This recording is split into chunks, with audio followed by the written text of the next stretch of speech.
As much as we might like to believe, video games aren't very approachable as a hobby.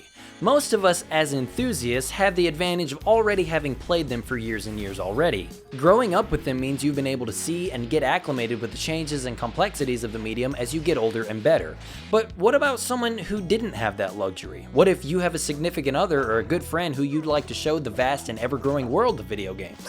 What games do you think would be a good starting point for most? Your mind might go to something more movie-like. Most people are familiar with film, so that makes the most sense. A strong narrative and characters could be good motivators if a newcomer is struggling with the more intense side of things like mechanics and coming to terms with using a gamepad. How about something more basic? Something more streamlined? Maybe a puzzle game? Even simpler? I know just the thing. How about a game where all you need to worry about is aiming the lens of a camera?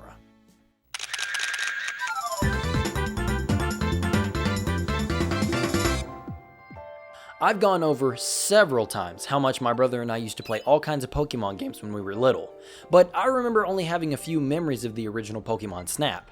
I remember playing it at my cousin's house in between rounds of Mario Party 2 and Smash Bros, but that's about it. The easiest way to describe it for those who are unfamiliar is to tell you that it's an on-rail shooter. But instead of pumping lead into dudes, you're capturing primo photos of a selection of Gen 1 Mons in all their natural habitats. There are a handful of courses to go to as you get better tools that help you interact with the Pokemon and get more interesting poses. After each course is over, you mark your favorites to either save or to show Professor Oak. Based on different factors like their pose, how big they are, where they are in the frame, he'll give you points. The more points you get and the more species of Pokemon you document helps to unlock more courses and more items to do it all over again.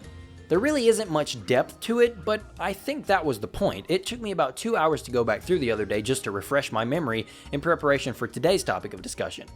Speaking of which, who in their right mind thought we would be getting a new Pokemon Snap game over 20 years after the original released? It hasn't been on my mind since those original sittings at my cousin's house all those years ago. So the question still remains, is this a game that you or I can recommend to someone who's fairly unfamiliar with video games as a medium? Well, without spoiling anything, yes. New Pokemon Snap is a beautiful extension of the relaxing gameplay that the N64 game laid the groundwork for. If you are a fan of the series, I cannot recommend this game enough for you. It just has mass appeal. If you're in the same ballpark as me and say, don't find much enjoyment from the mainline games anymore, then I think this is even more so for fans like you and I. Is it worth $60 though? It depends on how much you like to focus and find a way to get just the right shot, and if you like Pokemon. I don't regret my purchase in the slightest, if that's any indication, but I also like seeing my favorite Pokemon interact with one another. But that's all I can really say without spoiling things, so if you're okay with having most of the surprises in the game spoiled for you, then let's not delay any further. This is new Pokemon Snap for the Nintendo Switch. I was really curious as to what else they could do with the concept of Pokemon Snap. We had some locations to explore, interactions to make happen, brain teasers to solve to get better pictures, and a disappointing final course. Where else could they go from here? The answer wasn't left or right or anything. It was just forward. New Pokemon Snap is basically what you would expect, but with so much more that I just had the dumbest smile on my face the whole time. The foundation is largely untouched. You travel through several differing biomes and try to capture as many interesting Pokemon interactions on film as possible. There are some noteworthy changes, however. On the less important side, instead of playing as Todd Snap, you get choose your appearance from a list of predetermined avatars. It's all to do the typical shtick of, oh, you're the chosen Pokemon whatever because you actually love Pokemon, and they can tell. You know, you've played one of these before. In addition to giving you an avatar to insert yourself into the world, there's also a story here as well, but it's nothing crazy. Nowhere near the level of the early Mystery Dungeon stories. You get recruited by this researcher, Professor Mirror, to help him research the Illumina phenomenon across the 5 islands in the Lental region. He and his assistant Rita, or as I like to call her, Navi, try to unravel the legend of this old traveler scientist guy. With the help of this all-terrain vehicle, the Neo 1, you explore the habitats of the island, photographing the phenomenon and the Pokemon it affects. After taking a picture of the phenomenon on one of the islands, Mirror constructs these orbs that allow you to trigger the phenomenon in Pokemon and the environment yourself. Along your expeditions, you'll come up on these ancient ruins. After you document them, you'll gain access to a special area for that island. And what this basically amounts to is a boss fight. Yeah, I was surprised too, but there are essentially boss fights in this game. You have to listen to your teammates for information information on what to do to make them eligible for pictures. Like these fire moths, sorry I don't know their names, this wasn't part of the generation I grew up with, need to have fruit thrown at them to knock out the flames and get a clear picture. Then, after they're vulnerable, you have to throw orbs at them to get the Illumina effect to happen and then snap the best picture you can. After you find all of the island's Illumina Pokemon, you're taken to a secret course where you have to eventually take a picture of the Pokemon that was responsible for saving the Lental region from a meteor long ago, Xerneas. Then, after you take his picture, he nods at you and disappears into Sparklies. It's a Pokemon story, so I'm fine with that. It's definitely not why I was playing the game.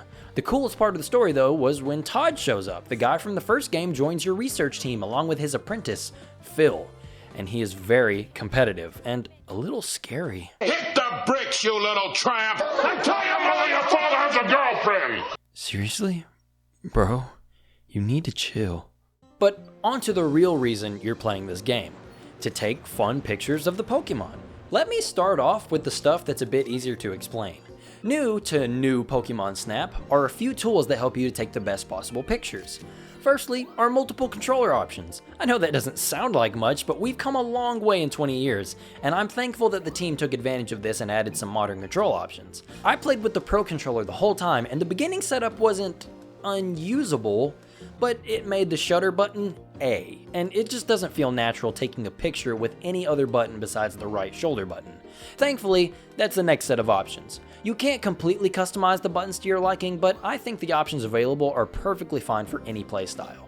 You can set the speed of the reticle as well as activate gyroscope aiming, and you can utilize both at the same time for even more precision. It felt surprisingly natural moving the controller like a camera to line up shots. It didn't seem to like the idea of moving left and right though. I could only get it to reliably move up and down.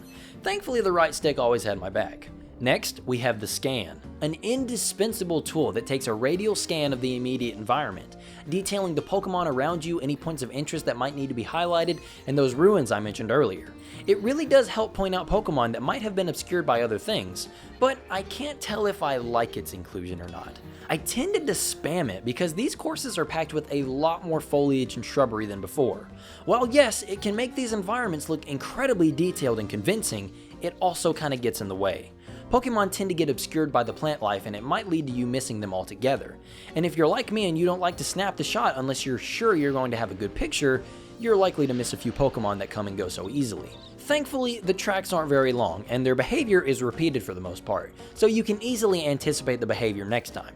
Then, there's the fluff fruit. Yeah, the apples are now fluff fruit, which is apparently much more softer and lighter than an apple, because throwing apples at creatures that take hyper beams to the face is too harsh. We don't want to hurt them. See, these new fluff fruits aren't dangerous at all.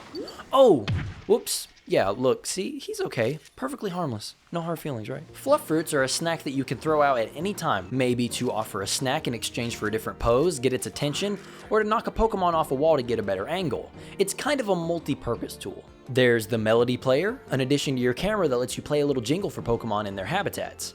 It can wake them up or most of the time, just make them dance. It's pretty much the same as the Pokeflute in the original game. And finally, there's the aforementioned Lumina Orbs. After you capture the phenomenon on film, you can use the orb on that island. It can be used on the environment to light crystal blooms, which can attract Pokemon and maybe make them do something unusual.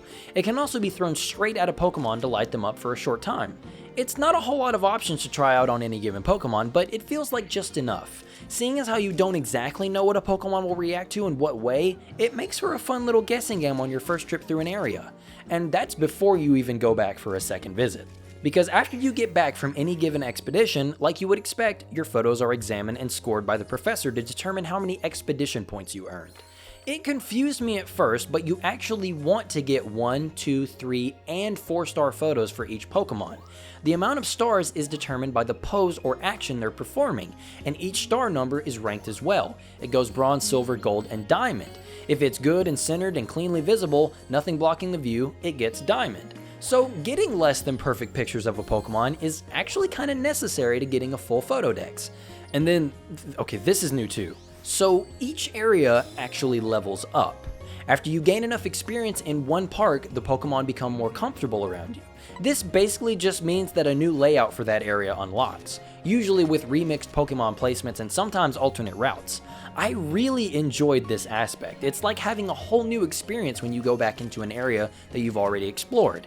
Add the differences in an area's nighttime version as well as branching paths in those areas, and it's like you're discovering something new every time you play every area.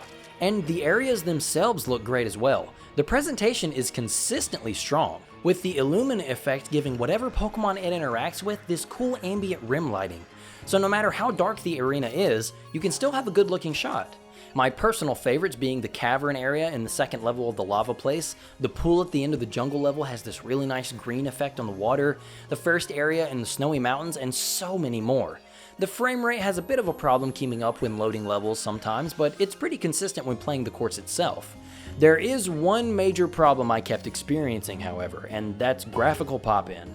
I know it's a necessary evil, but some of it is very distracting, and it's not just the environments. The Bellossums were just popping in right here. It's not game-breaking, but it was noticeable. Only time I thought it was funny was when it looked like Rita got Thanos'd right here.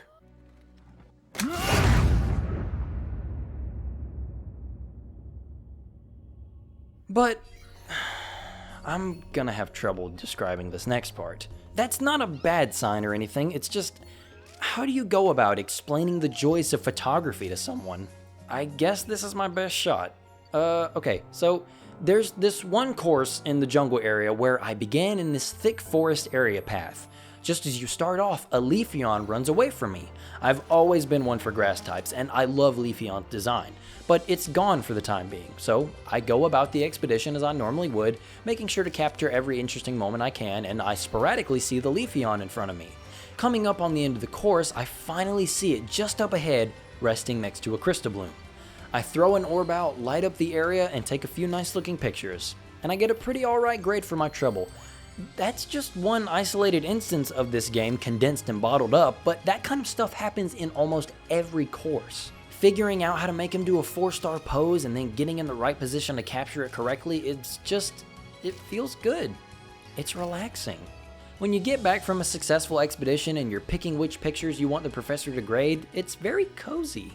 Then, if you have one that you're particularly fond of, you can save a copy for yourself too. I was never one for photo modes in games until I played Ghost of Tsushima and Spider-Man Miles Morales. I dread this sentence before it comes out of my mouth, but I think I've grown a great appreciation for photography in games. And a game based around photography, utilizing the most successful IP on the planet, and one that I have a strong nostalgic attachment to, I'm all for that. Yeah, there are some minor things like how it can be annoying to think you got a really good shot, but to be told that the pose isn't anything special can be a little confusing, and it can also be cryptic sometimes on just how to activate certain special events. Just to realize that that area's research level had to be high enough for that event to even be available in the first place the whole time. But all of these problems, though, they're kind of nitpicky on my part. But seriously, this Chinchou picture is diamond quality, Professor. Why did you give me gold? It was diamond quality! If I've convinced you to go pick this up, then good. I think this is a great time for anyone, especially if you have a family or a significant other to share the controller with you. It would be the perfect game for a rainy night in or something chill like that. But anyway, I appreciate you for watching. So thanks for stopping by, and have a great day.